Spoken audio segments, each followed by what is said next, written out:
is alive and well. And it's all because of activists just like yourself. Liberty Iowa is committed to being an organization that continues to empower the grassroots.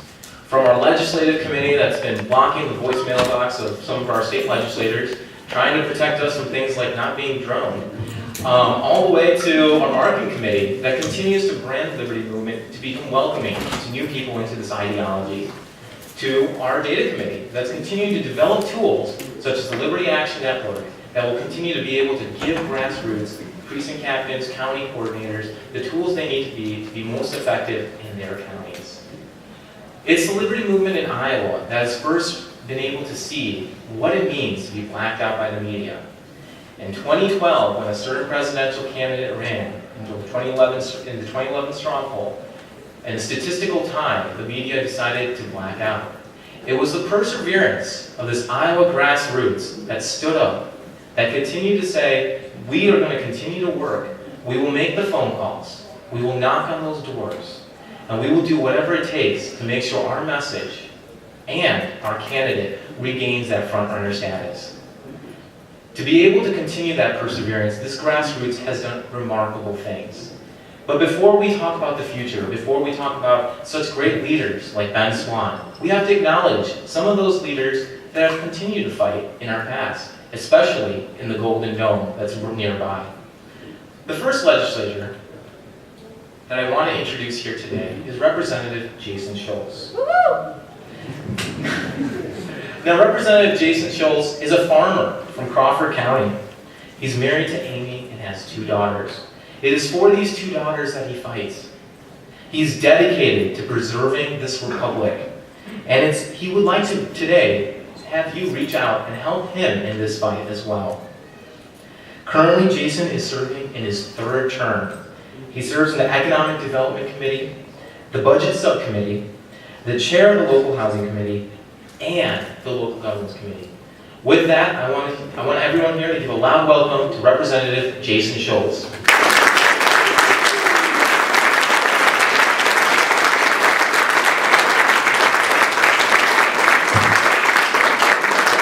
Good evening. It's fantastic seeing everybody.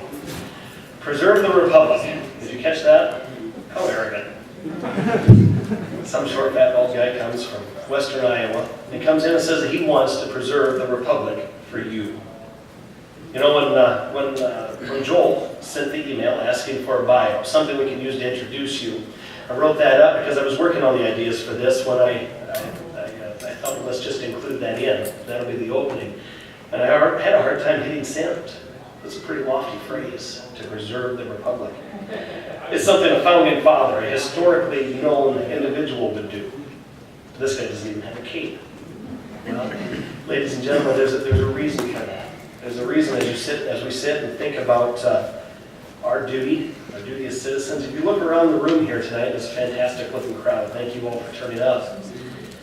We see, or we can at least imagine, many of the stories, the lives that we find around us. We have fathers and mothers, brothers, sisters, friends, aunts, uncles around us. We have management, we have workers, we have blue collar, white collar. All of those titles come with a certain duty, a certain responsibility and expectation that if you are this, then you will do this. Well, ladies and gentlemen, as we are all those other titles, we are also citizens. We are citizens of Iowa. We are citizens of these United States. And I cannot think of a more fundamental duty of a citizen than to preserve the Republic. We think, and we hear in school all the time, that, well, as a citizen, you're supposed to vote, you're supposed to serve on jury duty, sign up for selective service. They give us all those, but they forget to tell us that as a citizen, given these rights, not by Constitution, but by a creator, but these rights are outlined for us, it's your job to protect and preserve them. It's your job to be upset when somebody says that they don't exist. I always contend that they can't take what you don't fight, or they can only take what you don't fight for. It doesn't work if they say that, well, you don't have this right. If you stand up and fight, if we do it all together, that right can't be taken away. And if you don't exercise it, it's much easier for them to do also. Excuse me. So, our job of preserving our republic and of meeting the duties of a citizen are made tougher by the world that we live in. Look at the mess that we find ourselves in today. We're nearly $17 trillion in debt, most of it just digital on computers that 2 cents of every dollar is borrowed. And we end up spending, borrowing, and consuming at rates that we simply aren't earning.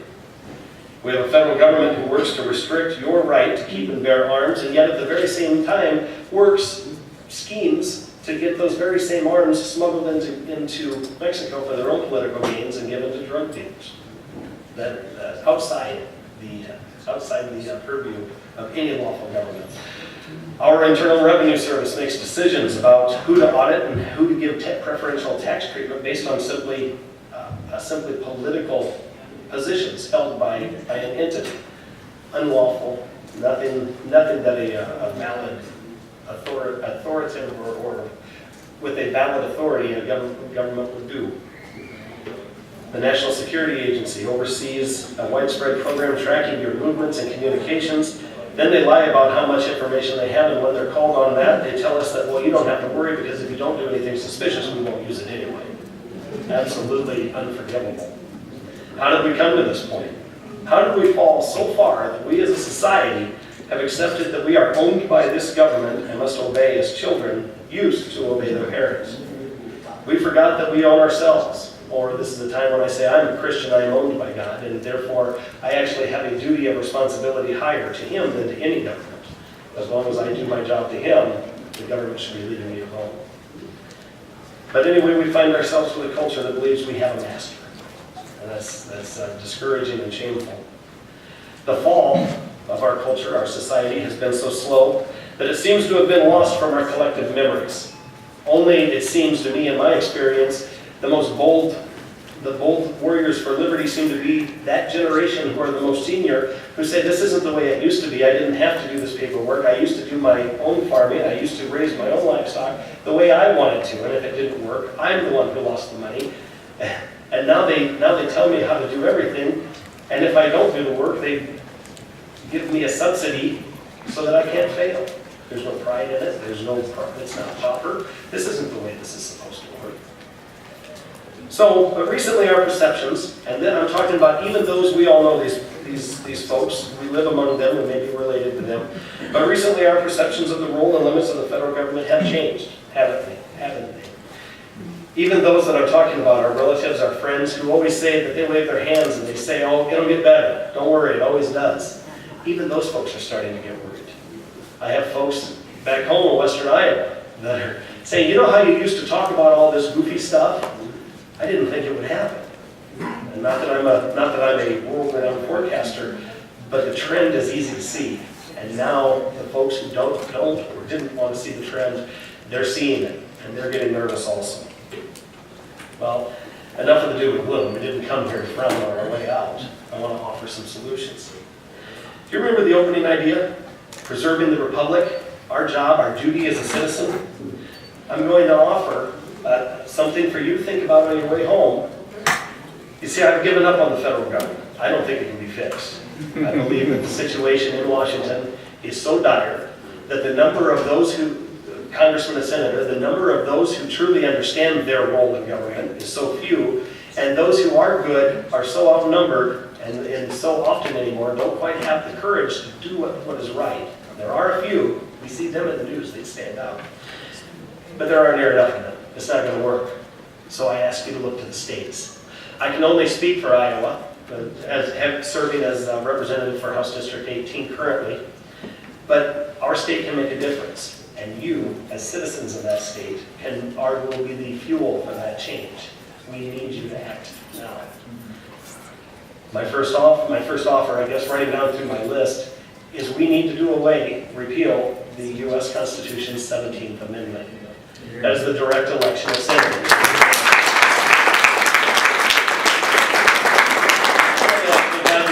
I was a little bit nervous that some would not like that idea. It seems to be on a shallow level that, no, it is my right to elect my senator. See, but we have a problem. The original system was that the people had the House. That's why we call it the People's Chamber. The states would appoint their senators. That way Congress wouldn't run over the rights of the state, And yet at the same time, that chamber would have no need to win election by offering pork to the people. It was another of our checks and balances, and I can guarantee that Obamacare would not have been shoved down the state's throats had that chamber been looking down the barrel of a gun, figuratively, to losing their jobs to the state legislatures when they went back home. So we need to start there. Iowa can start that process of constitutionally amending the Constitution. We need to remember the nullification powers of the states. I'm sure a whole lot of you are familiar with that.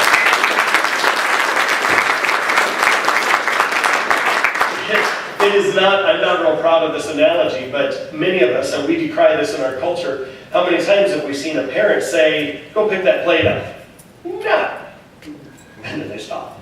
The parent stops, and we'll get it later. Well, ladies and gentlemen, we are not the children, and the federal government is not the parent, but it is about time that the states individually and collectively stamp their foot and tell the federal government, no.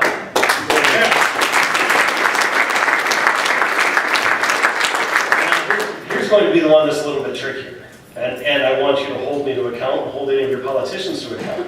You see, we have a situation in Iowa, and I'm sure you see this in the paper, that we have all this money in the ending balance, all this money in the checking account, and nationally, we are considered one of the more fiscally sound, well-off states. We've got money in the checkbook. A lot of them can't say that.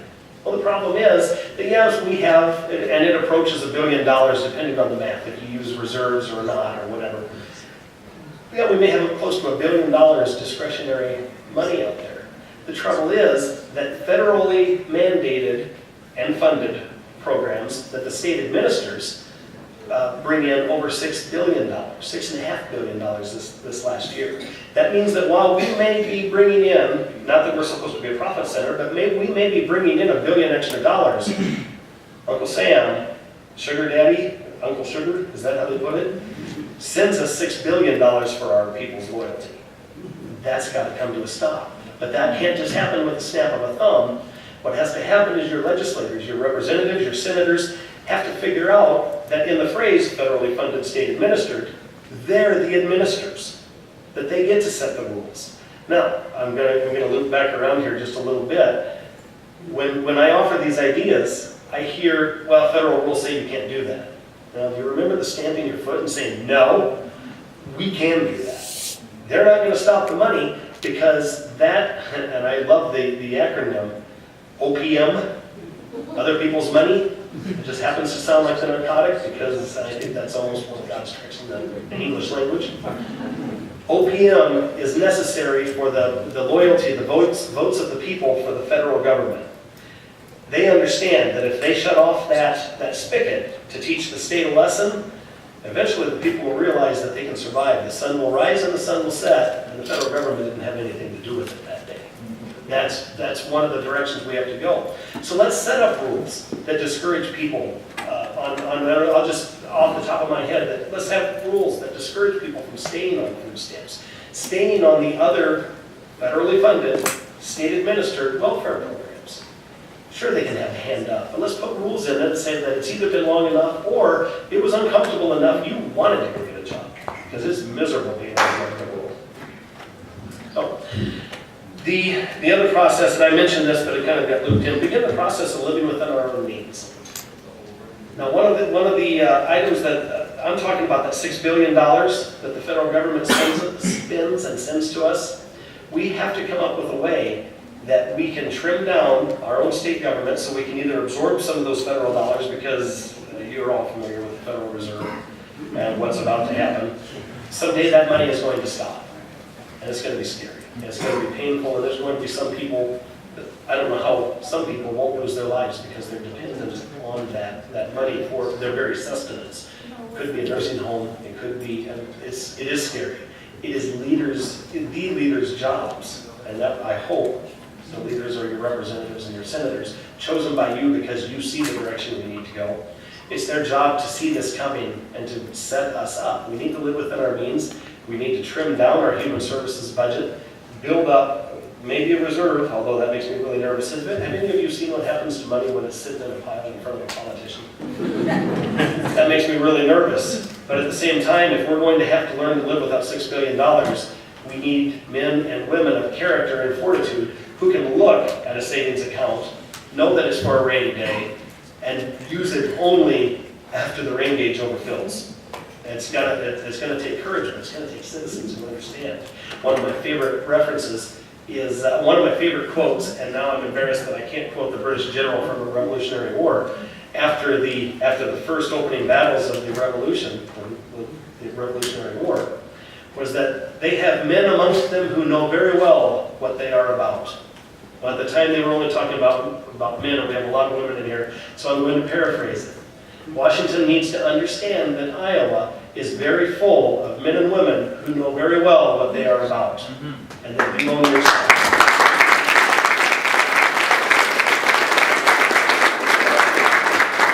This is going to take courage. There's no way around it.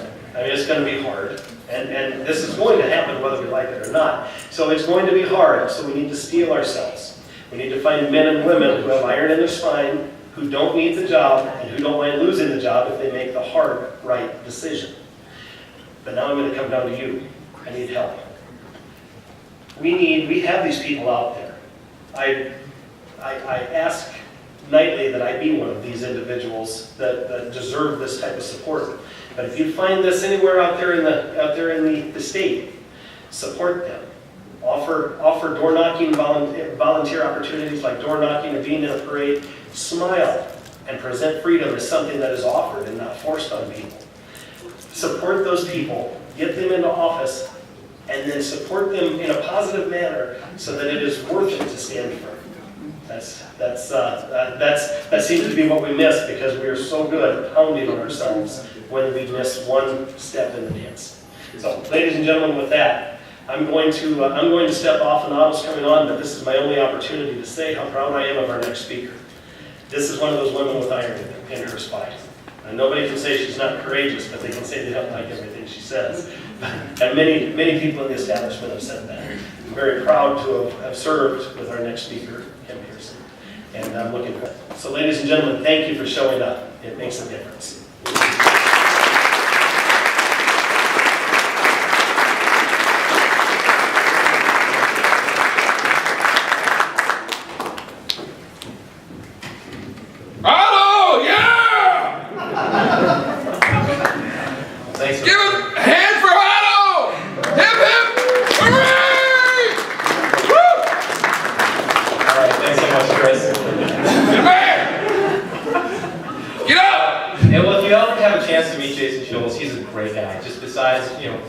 What his voting record is and what he's able to do here in the Dome. He's just by far one of those people you need to meet in person. One of those honest, principled men that I've yet to meet many more like him. So, now our next speaker is somebody that it's already pretty well known. She did give me a very brief bio though, so I did make some additions. Kim Pearson is a former representative in the Southeast Polk County. She has her BA in political science and her law degree from Iowa. She's been married to Brian Pearson for 25 years and has 2 daughters, Morgan and Monica. Now, what you also probably need to know about Ms. Pearson here is that she's been considered by many to be able to be one of the firebrands here in the Republican, within the Republican Party. Not only has she stood up with her conviction, but she's also been, at times, one of only 3 votes, protecting our freedoms and protecting our liberty. She is always one to voice her opinion, even when it's not popular. So with that, I would like to introduce Kim Pearson.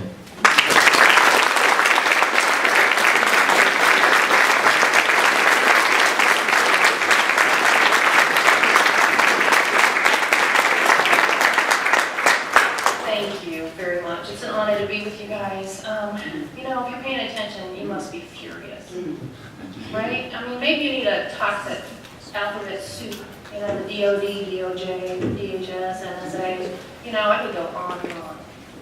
You know, or else we could start off with some of those wonderful prohibited words that we can't say anymore, the DHS and the NSA, you know, like Team Mexico, tornado, pork cloud.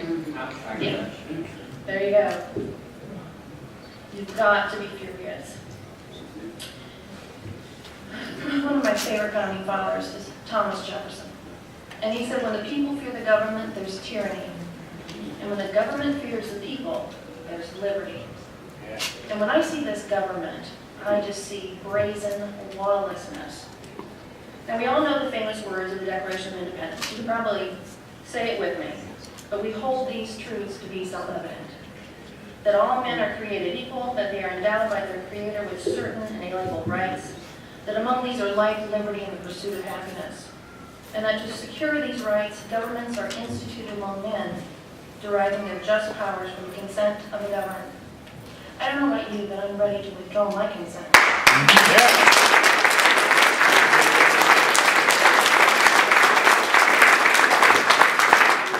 We are seeing lawlessness of a magnitude that would make King George III blush. You know, I see our employees, they are our employees, in positions of power, and they abuse their power. I see media and partisan bloggers protecting Team D or Team R to the detriment of truth, to the detriment of liberty for all of us.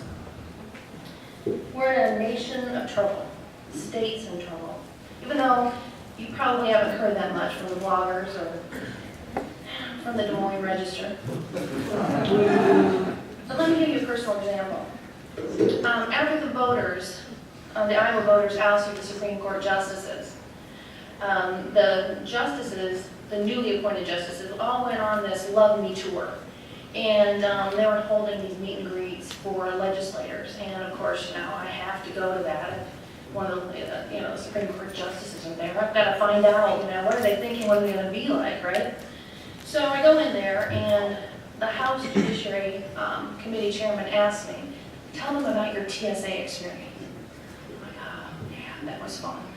So I'm talking to the judges, and I'm watching their faces as it goes like blank, And I tell them the story about my oldest daughter, Morgan, and how I needed to take her to Seattle, Washington, because she's going to work for the Ron Paul campaign. And she's really excited about it, and I wanted to get her all organized and, check out the landlord, make sure he wasn't, hanky. So I went there with my youngest daughter, too, and the flight there, Des Moines was fine. It's when in Seattle is when I got kind of hairy. And my youngest, my daughters are beautiful. And so I'm there with my youngest daughter, and they said, you two, you're going through the naked porno scanner. And I'm like, oh, no, I am not going to the naked porno scanner. And then the TSA woman said, ma'am, we don't call it that. And I said, I don't care what you call it, that's what that is, right? It's huge. People are scaring now, I don't want to call people sheep, but you know what I'm saying. You're going down, watching as I'm like, I'm not doing that.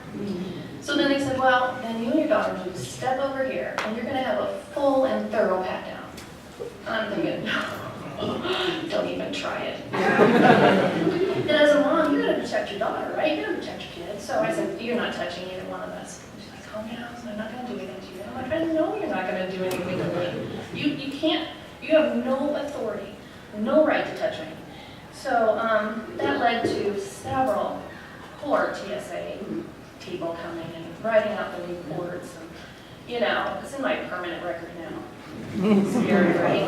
And then they called the Seattle police. I'm like, oh gosh, this was funny. 2 huge Seattle police come around the corner and they're like, seriously, you? I'm like, I know, right? I'm going to do anything, And it's like, well, we have to escort you out of this area. And I said, okay, fine. So they escort us out, and we're like, And so we leave, we go around, go through another way, go through the metal detector, board, and fly home. And the judges are like, deer in headlights. Didn't know what to say to me. Didn't know. They're like, oh my God, you're lawless, right? So finally, one of them said to me, well, I don't have a problem with them patting down my young daughter. I'm like, oh, you're in so much trouble. It's this lawlessness. Instead of protecting us, protecting life, liberty, and the pursuit of happiness, they've reached into our lives to such an extent that not only will they take your hard-earned money and give it to their buddies and call it economic development or public-private partnerships, not only will they take your hard-earned money and give it to armed Syrian rebels and engage in perpetual undeclared wars, not only will they take your hard-earned money and use it to kill innocent unborn, they will also intercept all of your communications and medical records. Not only can they indefinitely detain you thanks to the NDAA, and I'm telling you, that's a deal breaker for me. Anybody who voted for that. They also can order a drone strike. Thanks for the don't drone me, bro. Kim, they're making us safe. I don't feel safe. But the good news is, the continual battle between liberty and tyranny, and I believe this, according to Samuel Adams, it does not require a majority to prevail. Rather, an irate, tireless minority keen on setting brush fires of freedom in the minds of men. Yes.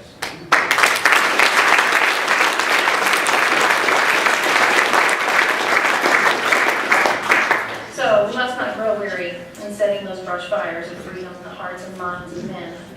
Do you remember who started it for you? You know, some of you will say Ron Paul, right?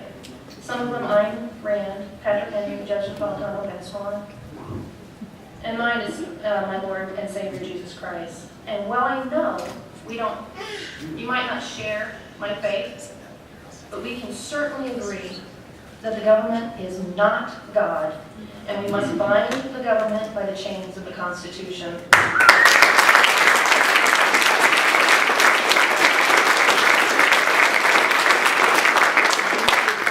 Here's a little PSA for the church, which I'm a member of, sinner saved by grace, right? We've got to stop abdicating our responsibilities. Yep. You know, for starters, we need to take care of the widows and orphans and maybe even bring back church delivery of health care. I mean, I miss those Mercy nuns. Sweet delivery of health care. And to the church, you cannot be silent. For silence is consent. And how will people hear the good news if the only sound they hear come from cradle to grave in any state?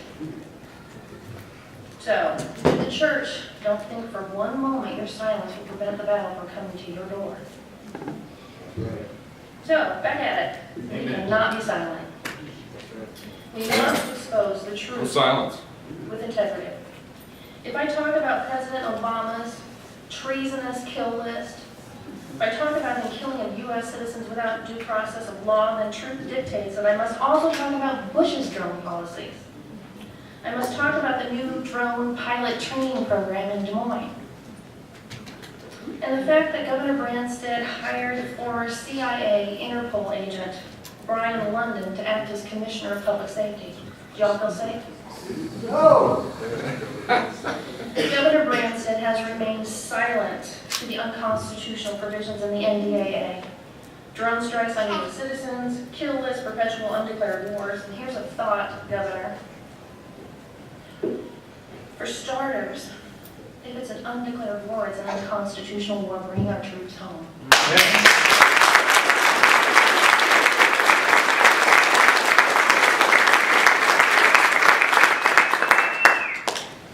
And if I believe that Obamacare is unconstitutional, and I do, then we have a Republican running for U.S. Senate saying they would abolish it. We have Republican U.S. House members voting to defund it.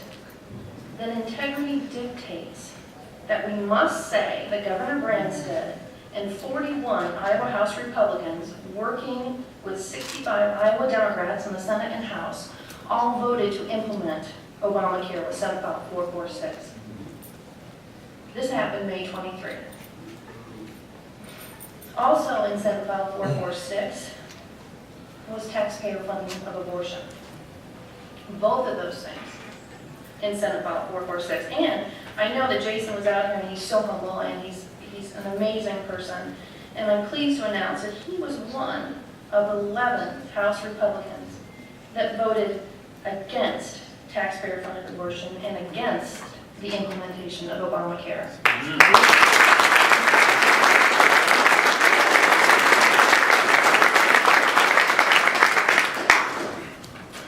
So a question for you. How many of you think that Edward Snowden set a brush fire of freedom?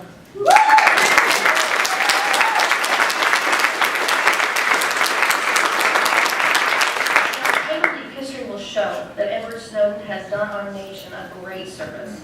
At great personal cost, he stands for liberty against a tyrannical government. And I want to thank you, because I look out and I see so many of you in the battle. So many of you fighting for life, for Second Amendment, for limited government, fighting against the UN encroachment on our sovereignty. I mean, I am just amazed and humbled to be here with you. And one last thought from Samuel Adams, and this is going to hurt some. Well, actually, probably people who aren't here, but you know, they're going to hear it someday. It's to those who choose not to stand with us. It's from Samuel Adams. If ye love wealth better than liberty, the tranquility of servitude better than the animating contest of freedom, go home from us in peace. We ask not your counsel or arms. Crouch down and lick the hands which feed you. May your chains set lightly upon you, and may posterity forget that you were our countrymen.